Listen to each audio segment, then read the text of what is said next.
ಮಿತ್ರರೇ ನಮಸ್ಕಾರ. ನಾವು ಭೂಮಿಯನ್ನ ಶಾಂತವಾದ ಗ್ರಹ ಅಂತ ಭಾವಿಸ್ತೀವಿ. ಆದರೆ ಅದರ ಒಳಗಡೆ ಅಡಗಿರುವ ಶಕ್ತಿ ಎಷ್ಟು ಭಯಾನಕ ಗೊತ್ತೇ? ಒಂದು ರಾತ್ರಿ ಆಕಾಶ ಕತ್ತಲೆಯಾಗಿತ್ತು, ಸೂರ್ಯನ ಬೆಳಕು ಕ್ಷೀಣಿಸಿತ್ತು ಮತ್ತು ಮುಂದಿನ ವರ್ಷದಲ್ಲಿ ಬೇಸಿಗೆ ಬರುವುದೇ ಇಲ್ಲ. ಇದು ಯಾವುದೇ ಕಲ್ಪಿತ ಕಥೆಯಲ್ಲ.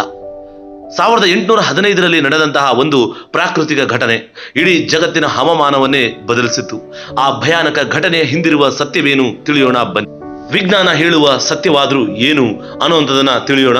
ಅದಕ್ಕೂ ಮುಂಚಿತವಾಗಿ ನೀವಿನ್ನು ನಮ್ಮ ಚಾನಲ್ ಅನ್ನ ಸಬ್ಸ್ಕ್ರೈಬ್ ಮಾಡದೇ ಇದ್ರೆ ಈ ಕೂಡಲೇ ಸಬ್ಸ್ಕ್ರೈಬ್ ಮಾಡ್ಕೊಳ್ಳಿ.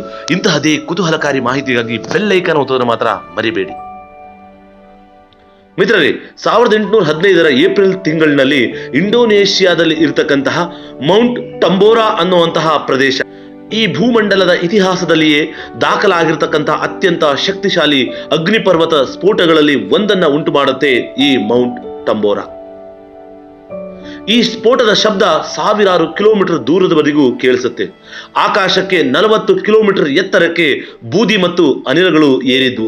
ಇದು ಸಾಮಾನ್ಯವಾದ ಸ್ಫೋಟ ಅಲ್ಲವೇ ಅಲ್ಲ. ಇದು ಸೂಪರ್ ವಾಲ್ಕೆನೋ ಇವೆಂಟ್ ಅಂತ ಕರೆಯಲ್ಪಡುವಂತಹ ಅತ್ಯಂತ ಬೃಹತ್ ಆಗಿರ್ತಕ್ಕಂತಹ ಘಟನೆ. ಇದರಿಂದ ಜಾಗತಿಕ ಪರಿಣಾಮಗಳು ಕೂಡ ಬಹಳ ಭಯಾನಕವಾಗಿ ಘಟಿಸುತ್ತೆ. ಅದೇನು ಅನ್ನುವಂಥದ್ದನ್ನ ಮುಂದೆ ನೋಡೋಣ ಬನ್ನಿ.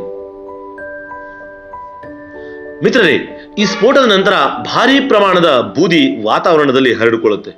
ಈ ಬೂದಿ ಸೂರ್ಯನ ಕಿರಣಗಳನ್ನ ತಡೆದು ಹಾಕತ್ತೆ. ಇದರ ಫಲಿತಾಂಶವಾಗಿ 1816ನೇ ವರ್ಷದಲ್ಲಿ ಇಯರ್ ವಿದೌಟ್ ಸಮ್ಮರ್ ಅನ್ನುವಂತಹ ಪರಿಸ್ಥಿತಿಗಳು ಕಂಡುಬರುತ್ತೆ. ಯಾಕೆ ಅಂತ ಹೇಳಿದ್ರೆ ಬಿಸಿಲಿನ ಕಿರಣಗಳು ಎಲ್ಲವೂ ಕೂಡ ಆ ಬೂದಿಯಲ್ಲೇ ಮುಚ್ಚೋಗಿರುತ್ತೆ. ಯುರೋಪ್ ಮತ್ತು ಉತ್ತರ ಅಮೆರಿಕದಲ್ಲಿ ಅಸಾಮಾನ್ಯವಾಗಿರ್ತಕ್ಕಂತಹ ಚಳಿ ಉಂಟಾಗತ್ತೆ, ಬೆಳೆ ಹಾನಿಯಾಗತ್ತೆ, ಆಹಾರದ ಕೊರತೆ ಉಂಟಾಗತ್ತೆ, ದುರ್ಭಿಕ್ಷ ವಾತಾವರಣ ಕಂಡುಬರುತ್ತೆ. ಒಂದು ಪರ್ವತದ ಸ್ಫೋಟ ಜಗತ್ತಿನ ಕೃಷಿ ಮತ್ತು ಆರ್ಥಿಕತೆಯ ವ್ಯವಸ್ಥೆಯ ಮೇಲೆ ಬೃಹತ್ ಆಗಿರ್ತಕ್ಕಂತಹ ಪರಿಣಾಮವನ್ನ ಬೀರುತ್ತೆ. ಅದರ ಜೊತೆಗೆ ಹವಾಮಾನದಲ್ಲಿ ಕೂಡ ಬಹಳಷ್ಟು ಮಹತ್ವದ ಘಟನೆಗಳು ಸಂಭವಿಸುತ್ತೆ. ಅದೇನು ಅನ್ನುವಂಥದ್ದನ್ನ ನೋಡೋಣ ಬನ್ನಿ. ಮಿತ್ರರೇ, ಹಿಮಪಾತ ಅನ್ನುವಂಥದ್ದು ಬೇಸಿಗೆಯಲ್ಲಿ ಕಂಡುಬರುತ್ತೆ. ನದಿಗಳು ಗಟ್ಟಿಯಾದವು, ರೈತರ ಬೆಳೆಗಳು ಕಳ್ಕೊಂಡ್ರು. ಈ ಘಟನೆ ಜಾಗತಿಕ ಹವಾಮಾನ ವ್ಯವಸ್ಥೆಯಲ್ಲಿ ದುರ್ಬಲ ಸ್ಥಿತಿಯನ್ನ ಉಂಟುಪಡಿಸುತ್ತೆ. ಸ್ಥಳೀಯವಾಗಿ ಮೌಂಟ್ ಟಂಬೋರಾ ಸುತ್ತಮುತ್ತಲಿನ ಪ್ರದೇಶ ಸಂಪೂರ್ಣವಾಗಿ ನಾಶವಾಗ್ಬಿಡುತ್ತೆ. ಸಾವಿರಾರು ಜನರು ನೇರವಾಗಿ ಅಥವಾ ಹಸಿವಿನಿಂದ ಮೃತಪಡ್ತಾರೆ. ವೈಜ್ಞಾನಿಕವಾಗಿ ಈ ಘಟನೆಯನ್ನ ಬಹಳಷ್ಟು ಮಹತ್ವದ ಘಟನೆ ಅಂತ ಕರೆದುಪಡುತ್ತೆ. ವೈಜ್ಞಾನಿಕವಾಗಿ ಈ ಘಟನೆಯನ್ನ ಅನಲೈಸ್ ಮಾಡೋದೇ ಆದ್ರೆ ಈ ಘಟನೆ ವಿಜ್ಞಾನಿಗಳಿಗೆ ಒಂದು ಪಾಠವನ್ನ ಕಲಿಸುತ್ತೆ. ಅಗ್ನಿಪರ್ವತದ ಸ್ಫೋಟಗಳು ಕೇವಲ ಸ್ಥಳೀಯ ಸಮಸ್ಯೆ ಅಲ್ಲ, ಅವು ಜಾಗತಿಕ ಹವಾಮಾನವನ್ನ ಪ್ರಭಾವಿಸುತ್ತೆ. ಭೂಮಿಯ ವಾತಾವರಣ ಎಷ್ಟು ಸಂವೇದನಾಶೀಲವಾಗಿತ್ತು ಅಂತ ಅದು ತಿಳಿಸ್ಕೊಡುತ್ತೆ. ಇಂದಿಗೂ ಕೂಡ ಹವಾಮಾನ ಅಧ್ಯಯನಗಳಲ್ಲಿ ಟಂಬೋರಾ ಒಂದು ಪ್ರಮುಖ ಉದಾಹರಣೆಯಾಗಿ ಕಂಡುಬರುತ್ತೆ. ಮಿತ್ರರೇ, ಇನ್ನೊಂದು ರಹಸ್ಯಕಾರಿ ವಿಷಯ ಏನು ಅಂತ ಹೇಳಿದ್ರೆ ಆ ಕಾಲದಲ್ಲಿ ಜನರಿಗೆ ಏನೂ ಅರ್ಥವಾಗಿರಲಿಲ್ಲ. ಸೂರ್ಯ ಕಾಣಿಸದೆ ಕತ್ತಲೆ ಆವರಿಸಿತ್ತು. ಇದು ದೇವರ ಕೋಪ ಅಂತ ಕೆಲವರು ಭಾವಿಸಿದ್ರು. ಆದರೆ ನಿಜವಾದ ಕಾರಣ ಭೂಮಿಯ ಒಳಗಿನ ಅಗ್ನಿಶಕ್ತಿ. ಒಂದು ಪ್ರಾಕೃತಿಕ ಘಟನೆ ಮಾನವ ಇತಿಹಾಸವನ್ನೇ ಬದಲಿಸಿಬಿಡುತ್ತೆ.